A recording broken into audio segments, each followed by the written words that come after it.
ओम अज्ञानतिमिरन्धस्य ज्ञानाञ्जनशलाकया चक्षुरुन्मिलितं येन तस्मै श्रीगुरुवे नमः। नमो ओम विष्णुपदाय कृष्णप्रेष्ठाय भूतले श्रीमते भक्तिवेदान्तस्वामिनिति नामिने। नमस्ते सारस्वते देवे गौरवाणी प्रचारिणे निर्विशेष शून्यवादी पाश्चात्य देशतारिणे।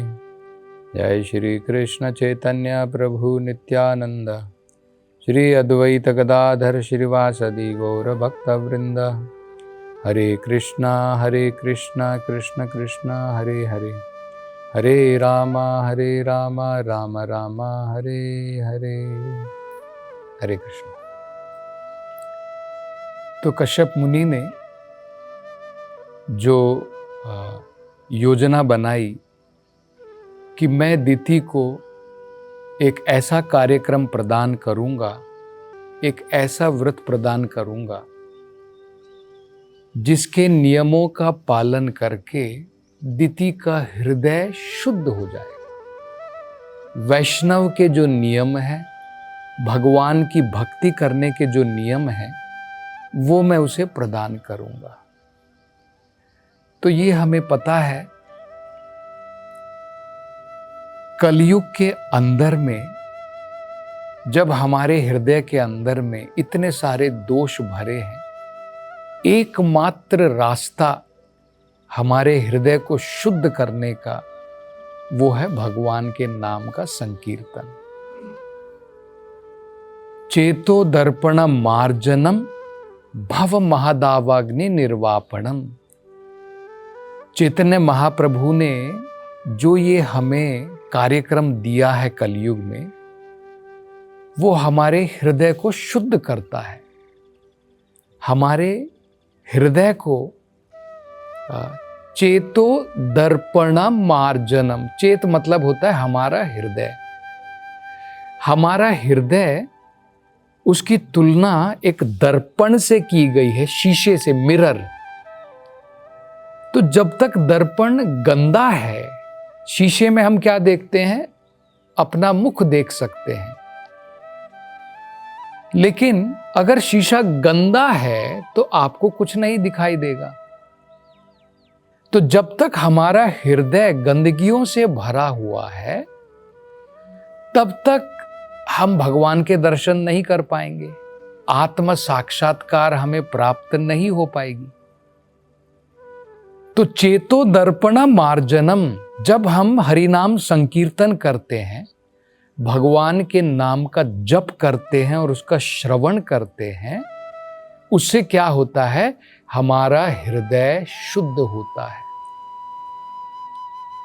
जितने भी अनर्थ हैं वो नष्ट हो जाते हैं। जब हृदय शुद्ध हो जाएगा, तब हम आध्यात्मिकता में प्रगति कर पाएंगे, ब्रह्मन में स्थित हो पाएंगे, आत्म साक्षात्कार की प्राप्ति हो पाएगी और साक्षात भगवान के दर्शन भी कर सकेंगे। हमने ऐसे उदाहरण देखे हैं, यहां पर तो दिति का उदाहरण है। हमने ऐसे उदाहरण देखे हैं जैसे जगाई और मधाई। कलयुग में जब चैतन्य महाप्रभु आए थे, जगाई और मधाई दो भाई थे, लेकिन ब्राह्मण कुल में जन्म होने के बाद भी ये अनेकों प्रकार के पाप कर्म में लगे रहते थे। पाप करना, शराब पीना, दारू पीना, नशा करना, मांसाहार करना, चोरी करना, पराई स्त्रियों के साथ संबंध बनाना, अनेकों प्रकार के व्याभिचारिक कार्य ये उसमें लगे रहते थे। तो एक बार क्या हुआ, नित्यानंदा प्रभु जो स्वयं बलराम जी हैं और चैतन्य महाप्रभु स्वयं जो कृष्ण हैं, तो नित्यानंदा प्रभु घर घर जाकर के लोगों से कह रहे थे कि चैतन्य महाप्रभु की तुम कृपा प्राप्त कर सकते हो। कलयुग में ये पाप कर्म छोड़ करके तुम भगवान के नाम का जप करो, भगवान की भक्ति करो।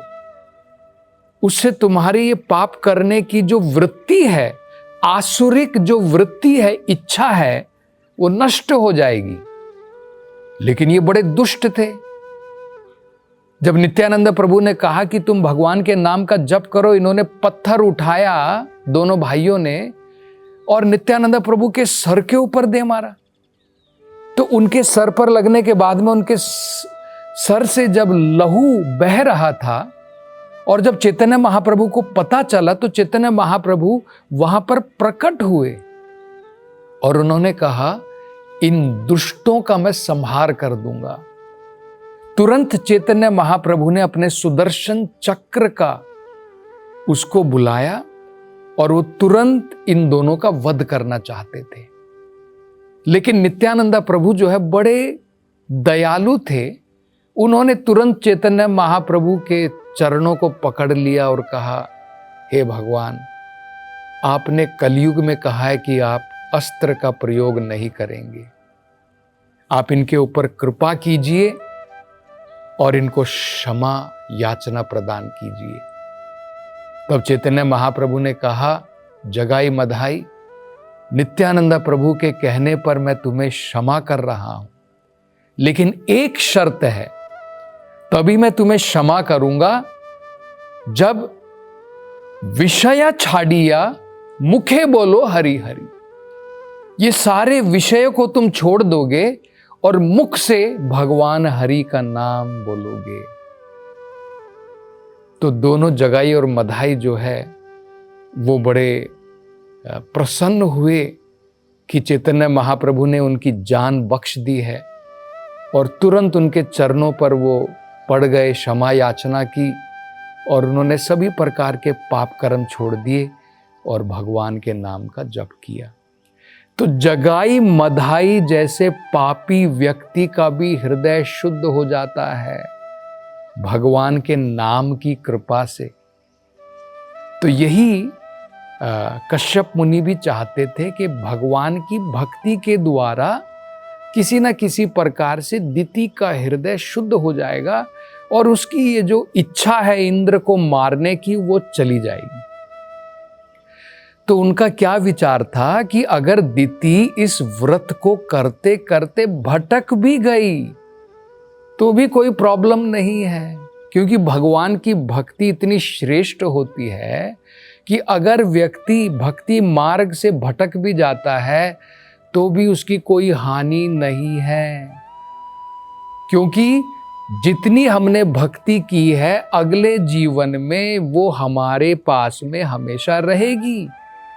वो चली नहीं जाती, वो नष्ट नहीं हो जाती है। अगर आपने एक कदम आगे बढ़ाया है तो अगले जीवन में दूसरे कदम से हम आगे जो है प्रगति कर पाएंगे। ये भक्ति की महानता होती है। यही विचार करके कश्यप मुनि ने जो है अनेकों प्रकार के नियम प्रदान किए। तो अब दिति ने बड़े ही श्रद्धा के साथ में कश्यप मुनि से वीर्य प्राप्त किया, गर्भवती बनी और गर्भवती बनने के बाद में ये जो व्रत था पुंसावनम व्रत, इसको कहते हैं पुंसावनम व्रत। इसके अनेकों प्रकार के नियम हैं। वो सभी नियमों का उसने श्रद्धा के साथ में पालन आरंभ किया। वो अलग से एक आश्रम में रहना प्रारंभ किया और सभी प्रकार के नियमों का उन्होंने पालन प्रारंभ कर दिया। इस समय में क्या हुआ क्योंकि इंद्र देवता उनके पास में अष्ट सिद्धियां हैं। इन सिद्धियों के द्वारा उनको ये ज्ञात हो गया कि मेरी मौसी, क्योंकि दिति कौन है? दिति और अदिति दो बहनें हैं जो कश्यप मुनि की पत्नियां हैं। तो दिति के पुत्र दानव हैं, अदिति के पुत्र देवतागण हैं। इंद्र आदि जो है जो देवतागण हैं, द्वादशा आदित्य, ये सब कौन है? ये अदिति के पुत्र हैं, देवतागण हैं। तो दोनों बहनें हैं। तो ये इनकी मौसी हो गई, इंद्र की मौसी दिति हो गई। तो इंद्र को जब पता चला कि मेरी मौसी जो है इस प्रकार की कार्य में लगी है, एक व्रत का पालन कर रही है, लेकिन उनके मन में निजी स्वार्थ है, और वो स्वार्थ क्या है, ऐसे पुत्र की प्राप्ति करना चाहती है जो मेरा वध कर सके। और उनको ये भी पता था कि कश्यप मुनि ने कहा है कि अगर दिति 1 साल के अंदर में अगर व्रत से भटक गई, व्रत पालन करने में कोई दोष हो गया, तो उनका जो पुत्र होगा वो इंद्र का मित्र होगा, इंद्र का शत्रु नहीं होगा। तो अब ये सोच विचार करके इंद्र देवता जो है अपनी मौसी के आश्रम में आते हैं और अनेकों प्रकार से उनकी सहायता, उनकी मदद करने के लिए, उनकी सेवा करने के लिए, उनके व्रत के पालन में इंद्र जो है अपना सहयोग देते हैं।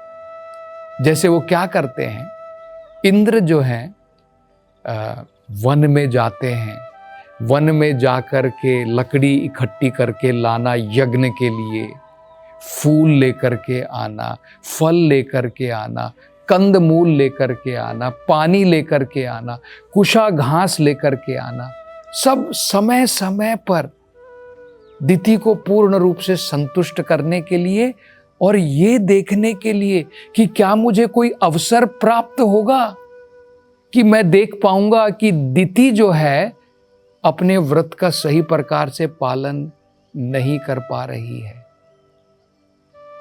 तो उस अवसर का मैं उपयोग करूंगा। लेकिन काफी समय बीत गया, इंद्र जो है इस प्रकार से दिति की सेवा में लगे रहे, लेकिन उन्हें कोई ऐसा अवसर प्राप्त नहीं हुआ। अब इंद्र जो है बड़े चिंतित हो गए कि भाई लगता है मेरी मृत्यु तो निश्चित है, समय बीतता जा रहा है, दिति के व्रत के पालन में तो कोई दोष नहीं है, कोई गलतियां नहीं आ रही है। लेकिन एक दिन क्या हुआ, क्योंकि इतने दिन व्रत का पालन करने के कारण दिति का शरीर जो है कमजोर पड़ गया। जब आदमी व्रत का पालन करता है तो शारीरिक क्षमताएं कम हो जाती हैं, हमारी इंद्रियों की क्षमता कम हो जाती है, क्योंकि व्रत का मतलब होता है केवल कंदमूल खाना। जैसे मान लीजिए कई बार हम देखते हैं ना, लोग व्रत करते हैं, नवरात्रि के व्रत करते हैं, केवल फल का सेवन करते हैं, तो शरीर में थोड़ी सी कमजोरी तो आ जाती है। तो एक दिन क्या हुआ, इस कमजोरी के कारण संध्या काल का समय था, शाम का समय था, सूरज ढल रहा था, और दिति ने भोजन करने के पश्चात दोपहर का कुछ कंदमूल का जो भी उन्होंने भोजन किया, उसके पश्चात कमजोरी के कारण उनको नींद आ गई। तो उन्होंने ना अपना मुख धोया, हम लोग भोजन करने के बाद हाथ धोते हैं, पांव धोते हैं, मुख धोते हैं, ये 3 चीजें धोनी चाहिए। मुख धोना, हाथ धोना और पांव धोना, ये मुचि कहलाते हैं। शुचि करने के लिए उनको धोना चाहिए। तो दिति ये नहीं कर पाई और उनको नींद आ गई। अब इंद्र को अवसर प्राप्त हो गया। तो इंद्र जो हैं, उनके पास में अष्ट सिद्धियां हैं। अपनी सिद्धियों के कारण इंद्र बड़े छोटे हो गए। कहते हैं ना, अणोरणीयाम महतो मह्याम, अनेकों प्रकार की सिद्धियां होती हैं, अणिमा लघिमा, इस प्रकार की सिद्धियां होती हैं। तो बहुत छोटे होकर के उन्होंने दिति के गर्भ में प्रवेश कर लिया, और दिति जो है सो रही है, उनको तो कुछ पता नहीं है। इंद्र ने जो है दिति के गर्भ में प्रवेश कर लिया। प्रवेश करके अपने वज्र का प्रयोग करके दिति का जो गर्भ था उसको 7 टुकड़ों में काट दिया, हत्या करने के लिए, गर्भ में बच्चे की हत्या करने के लिए 7 टुकड़ों में काट दिया। लेकिन देखिए भक्ति का प्रभाव देखिए, भगवान, क्योंकि दिति बहुत लंबे समय तक वैष्णव के नियमों का पालन कर रही थी, तो भगवान ने दिति के गर्भ को सुरक्षा प्रदान की। तो जो उसने गर्भ को काट करके 7 हिस्सों में बांट दिया था, 7 के 7 हिस्से जो थे, टुकड़े जो कटे हुए थे, उन सब में अलग अलग आत्मा प्रवेश कर गई और वो 7 बालक बन गए। अब ये देख करके इंद्र घबरा गए कि अरे मैंने तो एक को 7 में मार दिया था, काट दिया था, लेकिन ये तो सारे जीवित हैं। फिर दोबारा इंद्र ने प्रयास किया, हर एक जो 7 बालक थे अब उनको मारना प्रारंभ किया, हर एक बालक को 7 हिस्सों में दोबारा काट दिया। तो कितने हो गए? 49 हिस्सों में दोबारा काट दिया। लेकिन भगवान की कृपा से फिर जितने भी हिस्से कटे थे सब में अलग अलग आत्मा प्रवेश हो गई और वो सब जीवित रहे। और वो सब रोने लगे, कहने लगे, हे इंद्र, हमने तुम्हारा क्या बिगाड़ा है? हम तो तुम्हारे मित्र हैं। क्यों मित्र हैं? क्योंकि दिति ऑलरेडी वैष्णवी है, अनेकों दिन से वैष्णव के जो सिद्धांत है, जो नियम है, उसका पालन कर रही है। तब इंद्र ने कहा कि ऐसी बात है तो तुम्हें घबराने की कोई जरूरत नहीं है। और इसके बाद में इंद्र वहां से चले जाते हैं। तो आगे इस कथा में और क्या होता है, इसकी चर्चा हम अगली कथा में करेंगे। हरे कृष्णा।